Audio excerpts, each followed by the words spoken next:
Yo, what's happening, Raider Nation? It's your boy Soto here. You know what it is. Raiders versus the world, talking about the team that the world loves to hate, your Las Vegas Raiders. All right. So we're in that in-between stage right now where the combine is done. A lot of the pro days are done. A lot of the pro visits are done. A lot of the private visits are done, but there's still some left. There's always going to be some difference of opinion. There's always who's the latest flavor of the day. This guy's stale. This guy, didn't test as well as we thought. This guy tested much better than we thought. Let's take a look at the tape. What matches up, what doesn't. We have a lot to talk about here. But before we do, I want to make sure everyone please like, comment, and subscribe to this video. It's a great way to support this channel. It's absolutely free, and it's the bare minimum you can do to help support the channel besides doing absolutely nothing and watching the video, which I do appreciate. All right, guys, let's get to it. Okay, naturally, scouts are going to be running around looking at different tapes, looking at different players and their measurables and meeting them and this and that.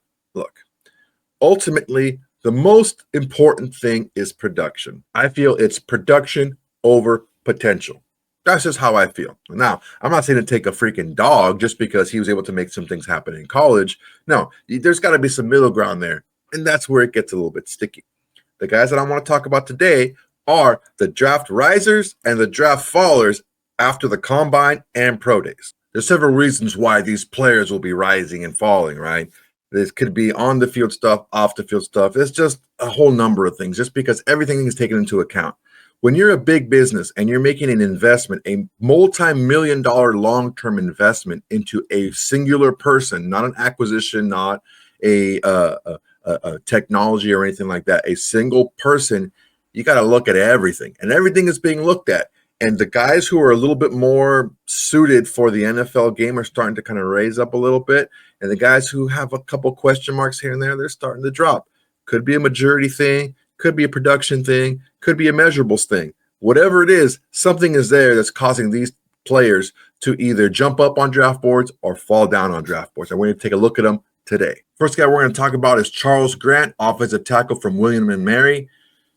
This dude just is a measurables freak. 6'5", about 315, and quick, fast, long arms, good punch. His tape was absolutely beastly. He had tape at, granted, it was William and Mary, but ever since, nothing that he's done has shown that he's going to be overwhelmed by anybody in the NFL.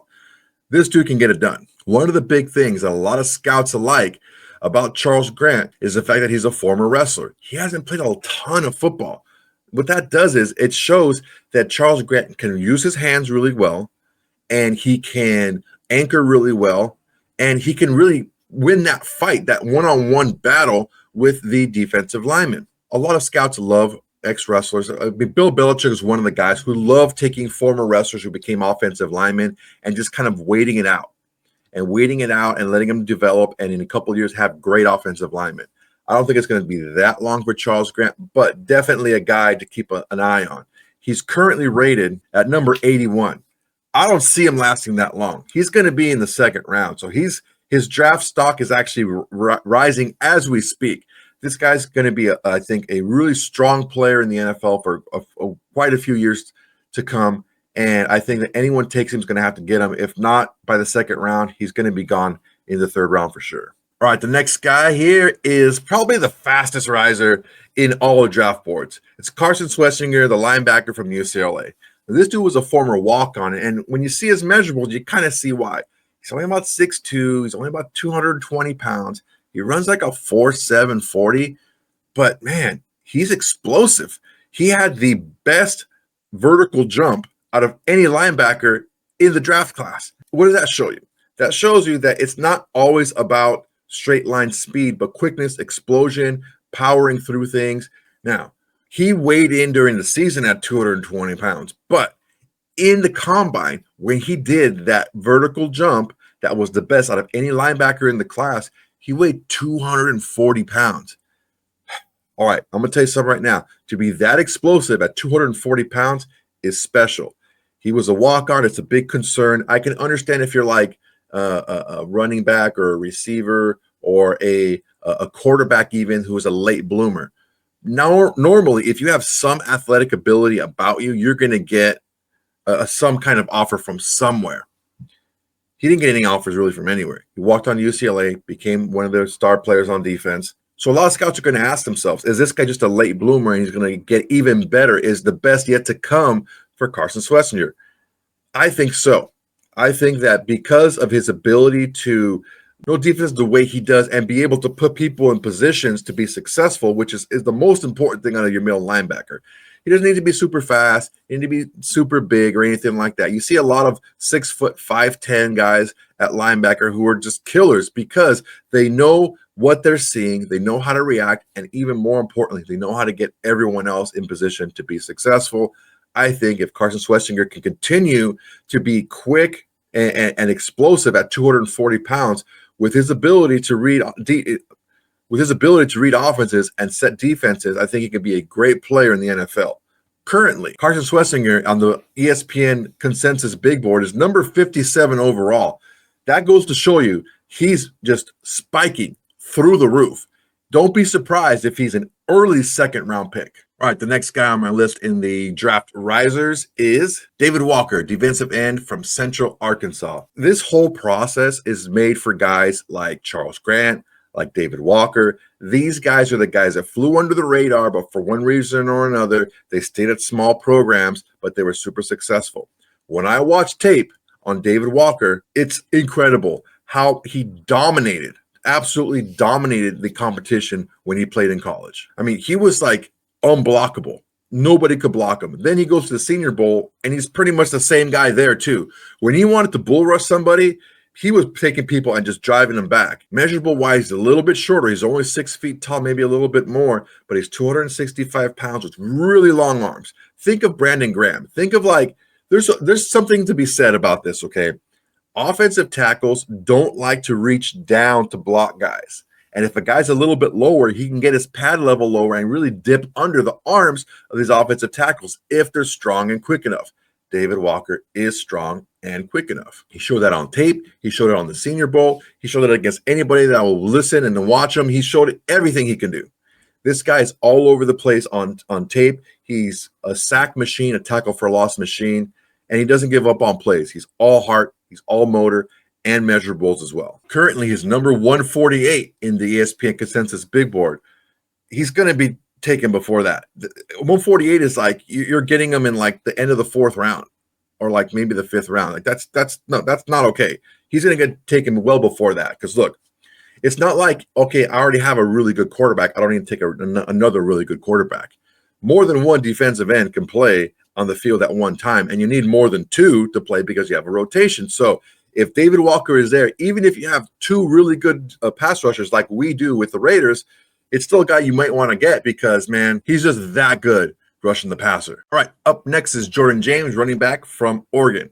This guy's another fast riser. Currently, he's number 95 overall on the ESPN consensus big board, and he just keeps going higher and higher. When you talk about elite vision, that's Jordan James. It's like he never makes the wrong decision. He always cuts and he hits the hole at the right time, the right place. He's always one step ahead of the defenders trying to get him down. He's not super fast, but kid's tough, man. He's tough to tackle. He breaks a lot of tackles. He wiggles through little spots, and he knows how to get a good burst going. Now, he's not super fast. He doesn't have that long, like, track sprinter speed or anything like that, but he has good burst, and he's quick, so he can get away from defenders initially, and his speed is good enough to keep that distance. One thing he needs to get better at, and one thing that he did show a little bit in some of the combine and after the combine workouts, is his ability to catch the ball. He really didn't do that in college at Oregon, but he also needs to show that he can be a good pass protector too if he's going to play in passing downs. At number 95, I see him maybe right around there, maybe a little bit higher because he is a pretty damn good running back prospect who's just shooting up draft boards. All right, everyone, that's the guys that are raising up the draft boards. But whenever someone's shooting up draft boards, that means someone's shooting down draft boards.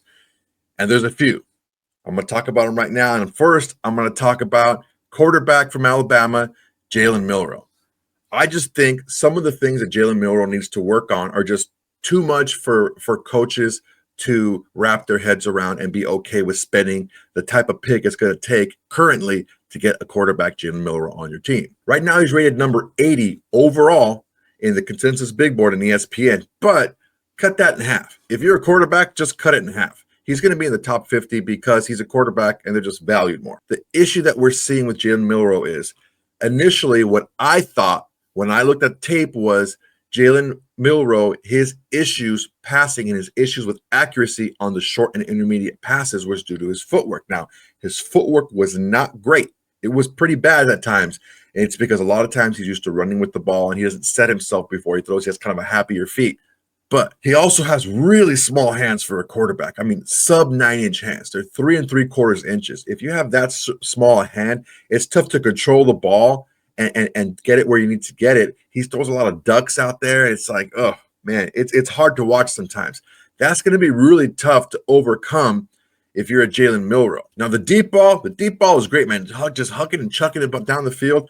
He's really good at that, but most of the NFL isn't that. He needs to go ahead and learn to really set his feet and really be a technician when it comes to passing in those short and intermediate passes.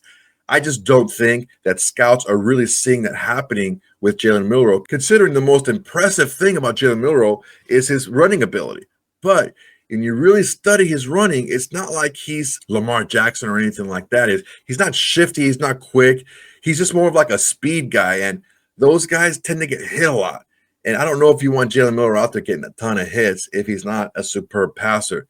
So it's just all those things coming together. It's just getting really shaky for scouts because if you put this guy in a position to play, it's going to take a long time for him to get him on the field. And I don't know if he's going to be that good as far as accuracy-wise go to be a consistent starter in the NFL. Next on the list is going to be a little bit controversial. It's Shamar Stewart, the edge rusher from Texas A&M. Now, currently, he's number 20 on the ESPN Consensus Big Board. But, man, I don't know. There's a saying that I love. Bill Parcells had the best sayings. One of the best sayings that I love is, if he doesn't bite as a puppy, he's not going to bite as a dog. How that relates to Shamar Stewart is Shamar Stewart showed all the promise and all the measurables, but not the production. In 3 years, 3 entire seasons at Texas A&M, he had 11 tackles for loss and only 4.5 sacks. I don't know, man. He tested through the roof, and as everybody knew he was going to test great. The issue that I have is with all that ability that he has, why did he not perform better? I'm of the opinion that there's just this extra gear, this mentality, this kind of violence that you need to play with to be able to close and finish plays in the NFL. Shamar Stewart definitely does not play with violence.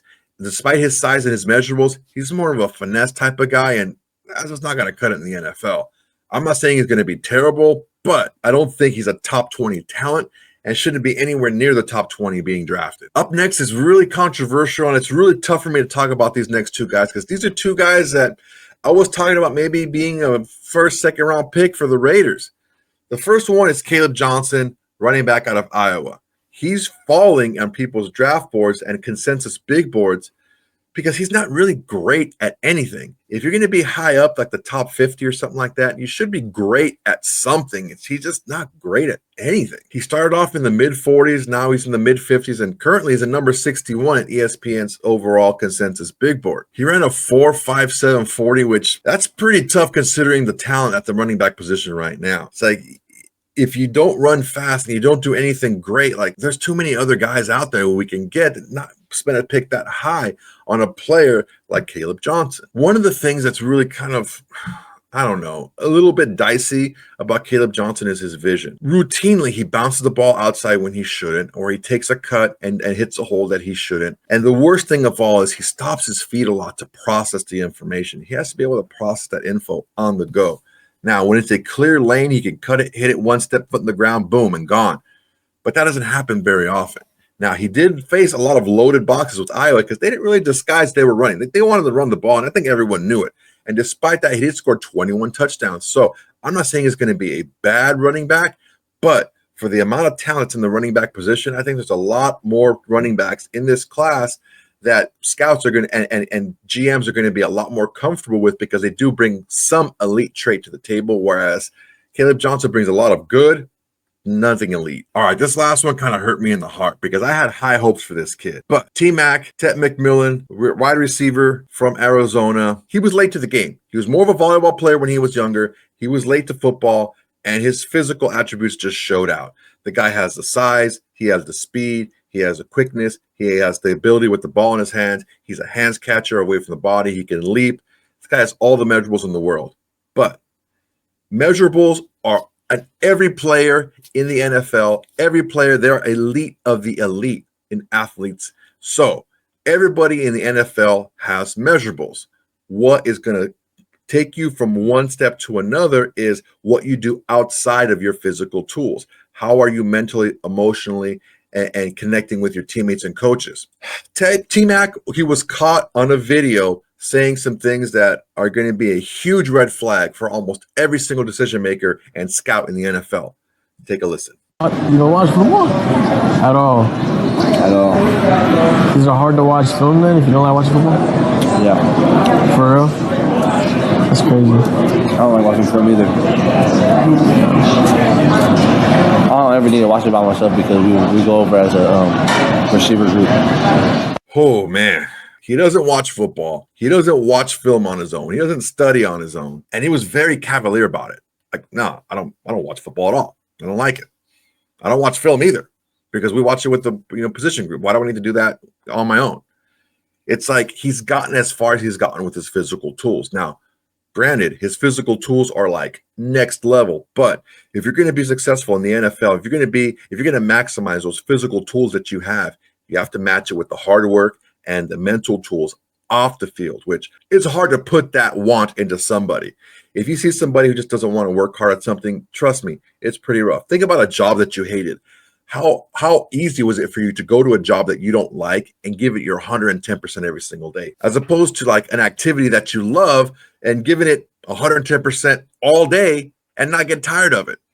That's what has to happen in the NFL. You have to love the game that much in order to get the best out of you as a player. Where he is ranked right now, I think he's ranked number 15 overall. I don't see him getting selected in the top 15 after this came out. This is just something that's just a huge red flag for a lot of scouts because, like I said, these are like multi-billion-dollar companies that are looking to hire a person and put a lot of resources into that one person.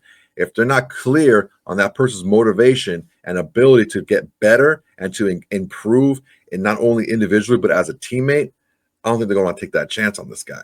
All right, guys, that's my time for today. Let me know what you think about the video on my 4 riders and 4 fallers for draft stock following the combine and pro days. There's a lot of things that are self-inflicted wounds and a lot of things that are like, you know what, just give it time and the truth will bubble up to the top. Either way, the truth comes out over time and we'll see what happens with these risers and fallers. I appreciate you guys watching. I always appreciate you guys and your comments. Please like, comment, and subscribe to this video. It's a great way to support this channel. It's absolutely free, and it's the bare minimum you can do to help support this channel besides doing absolutely nothing and watching the video. And let's be honest, if you're still watching now, you might as well go ahead and subscribe. Everyone's doing it in Raider Nation. You're going to see right now, we're going to blow up, and it's all because of you guys. It's Raiders versus the world. Everybody's against us, and we're against everybody else. That's the way we like it. All right, guys. Till next time, everybody. Peace. Hey, Raider Nation. Thanks for watching. There's plenty more where that came from. Go ahead and smash that like button. Drop a comment. Make sure to subscribe and share to all your socials. It's the bare minimum you can do without doing absolutely nothing.